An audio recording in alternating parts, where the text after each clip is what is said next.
Welcome to this special edition of Encore from the Louis Vuitton Foundation for Contemporary Art. This sailboat structure of a gallery has struck out towards uncharted territory for its latest show, entitled Art Africa, The New Workshop. The show brings together work from different countries and different eras. Curator Suzanne Pagé took on the challenge of uniting them under one roof. Suzanne Pagé, thanks for joining us today. Bonjour.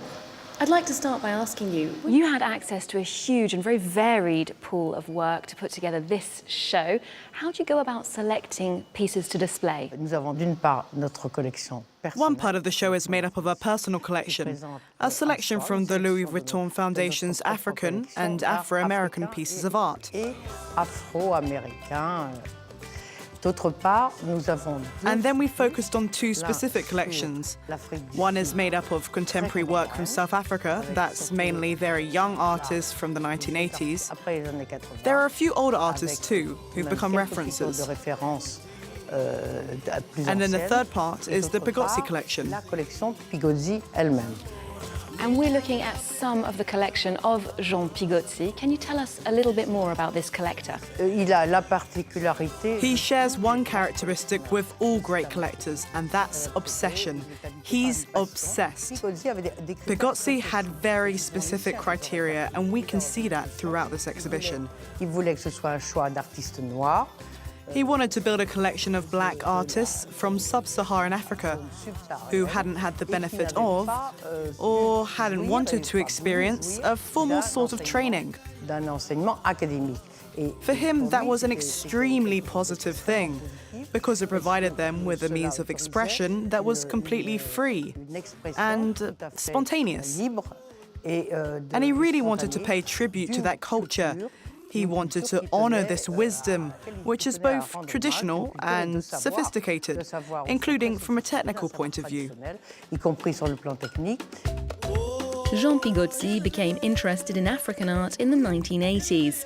With the help of curator André Magnin, he built a collection which is now displayed in the Insiders section of this exhibit. It includes work by Seydou Keita, Chéri Samba and Barthélémy Toguo, who says it's problematic to refer to a Pan-African identity when it comes to art.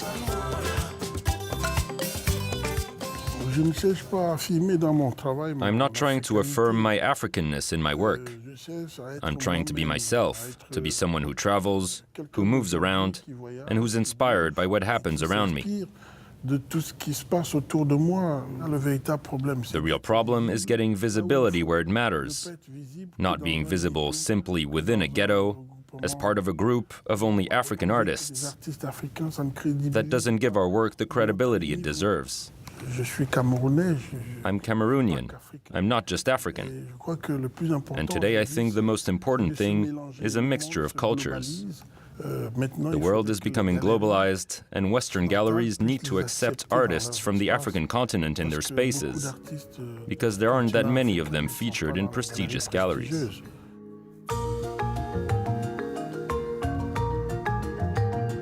With a strong network of art schools and galleries, South Africa has been at the forefront of continental creativity for years now.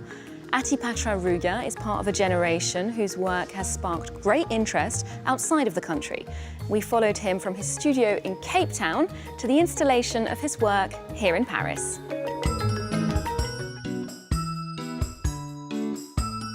All of them are self-portraits, except for the versatile Queen Ivy having another moment whereby she's crossing the waters. She sounds like a character from ancient mythology, but the versatile Queen Ivy is the relatively recent creation of Athi-Patra Ruga. The South African artist has conjured a glittering diva who features in his tapestries and performances. I'm no weekend special. I'm no weekend special. She's one of a handful of avatars collected in Athi-Patra's pantheon of alternative identities. Like when I use the word pantheon, I'm totally reflecting on the idea that I'm creating myths. I'm creating a house full of gods or a house full of avatars, to be closer, because an avatar is there to actually teach. Born in 1984 in Mthatha, today the artist lives and works between Johannesburg and Cape Town. Adept at various techniques and producing across different media, in Athi-Patra's studio, attention to detail is paramount. Design blends with photography, knitting with haute couture, and fashion with art. For me, my love for craft comes from basically knowing that there is a tradition of craft. I think that there has been some kind of like ancestral investment in expression. That's how I somehow like to see what I do. A rising star on the South African contemporary art scene, Athi-Patra's work has been displayed in major international shows. Pieces that draw their inspiration from the socio-political context in his country of birth, and from the reality of life almost 25 years after the election of Nelson Mandela, marking the end of apartheid. Between 1994 and probably like now, there's been a euphoria in South Africa that came with the elections. And I think that there's something blinding with euphoria. But there is a generation that wakes up with a certain distance and is not touched by the euphoria. And I'm pleased to come from that because we can keep things moving. These are the faces of that generation, woven into the work on the walls of the Louis Vuitton Foundation.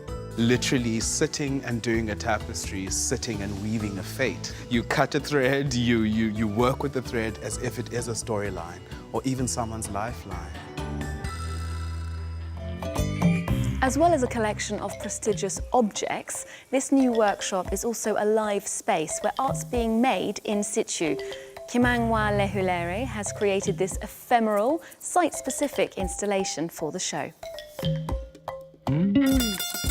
We met Kemang on the eve of the exhibition as he put the finishing touches to his mural. Born before the end of apartheid, the artist explores different interpretations of recent history. The apartheid government destroyed a lot of documents just before or during the period of transition into so-called democracy.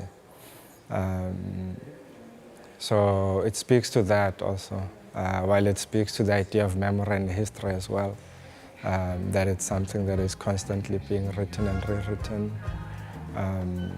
So in a way, with some of my work, I would like to believe that I'm not only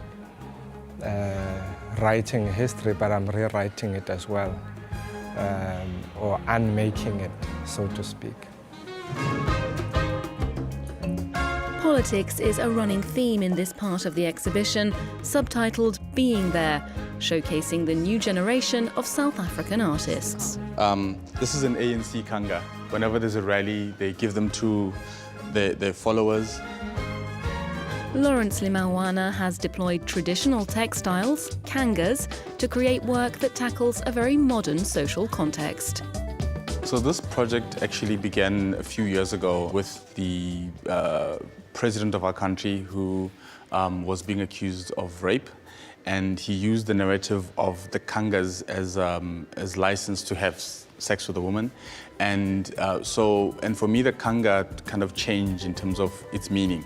So these particular kangas, the red, black and white ones, are worn by diviners and spiritual leaders to kind of put them closer to the spiritual world. And so the meaning that like Jacob Zuma put onto the kanga got infused with the politics and so on. And so that's why they are special to me.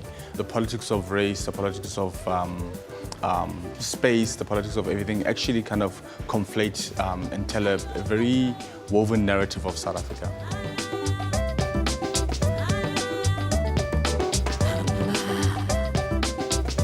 Here in Europe, major exhibitions, commercial fairs and private galleries have been focusing on African output recently.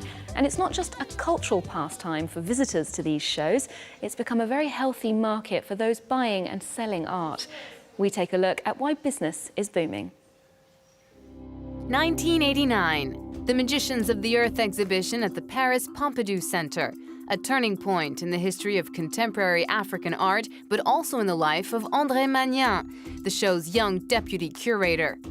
Shortly after the exhibit, Magnan teamed up with art collector Jean Pigozzi and traveled across Africa for over 20 years to build what's now known as the Pigozzi Collection, helping African contemporary art get international recognition. History was written in the West. When we wrote the story of Western art, we didn't leave much space for the art from other continents and cultures. African contemporary art is reclaiming that space. Thanks to the continent's economic development, contemporary art fairs and galleries have emerged in big cities across Africa, a visibility also increased by social media. Artists today use Facebook, Messenger, WhatsApp, social networks, newsletters, Instagram, everything they can get their hands on, which was not the case even 10 years ago. Back then, Moke and Chéri Chérin made a splash on the contemporary African art scene. Their imaginative worlds were full of color, inspired by everyday life. But in the last few years, a new generation of artists have been emerging, like Freddy Tsimba, breaking barriers and piquing the market's interest. We've left decorative and colourful pieces far behind us, and yet here's an artist who's unanimously appreciated in the market today. With their wide appeal, these artists are in their prime. Still, their prices remain reasonable. They're going up, they're progressing, but there's no big rush. It's an uncertain market with large price fluctuations, but that's normal. Those are the signs of an emerging market. An emerging market that many say will reach maturity once African collectors buy pieces directly from artists on the continent, before they get noticed in Europe. This is just an edited selection of a continent's worth of contemporary art. So if you can't make it to Africa, its artists have decamped to the outskirts of Paris, and you can catch them here all summer.